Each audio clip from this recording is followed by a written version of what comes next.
Herkese merhaba. Bugün pastel boyalarda bir karşılaştırma yapacağız.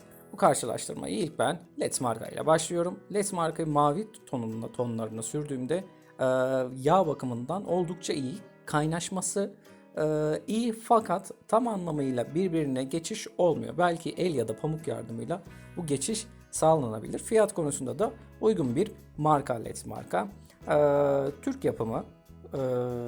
Diğer renklere geçtiğimizde de diğer markalara bu mavi tonlarına karşılaştırma yapacağım genellikle. Adel markasına geçiyorum. Adel markasında da gene mavi tonlarına başlayıp burada mavi tonları biraz daha pütürtü bırakıyor. Yani pastelden kalıntılar bırakıyor. Bunu temizlemeniz, yani bazen bu hani böyle tarz istemiyorsanız, bu görüntüyü istemiyorsanız Adel marka kullanmayın. Eğer bu tarzda böyle dokusal çalışmalar yapacaksanız iyi bir marka diyebilirim. En bilindik markaya Faber-Castell'e geçiyoruz. Faber-Castell'in mavisi diğerlerinden biraz daha koyu, 12'liklerinde.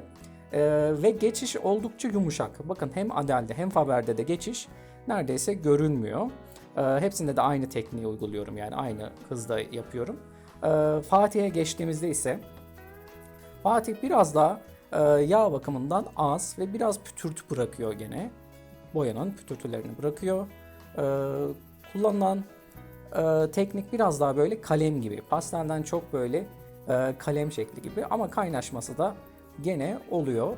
Bir fark olmuyor. Yani hani iki renk arası geçiş oldukça da yumuşak oluyor. Fakat gene gözü rahatsız edebilecek bir pastel kalıntısı gözüküyor yani. Yumuşak bir olmuyor. Kuru pastellere geçiyorum. Kuru pastellerde ise oldukça pahalı bu marka gençler. Nasıl okunuyor bilmiyorum ama Carco Giorgiolo diye yazılıyor işte. Bu marka işte 12'lisi falan 100 lirayı falan buluyor.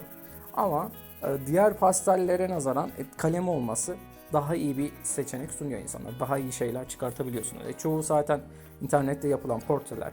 Benim de kanalımda bulabilirsiniz. Bunlarla yapılıyor. Fakat bunların da bir kötü yanı oluyor.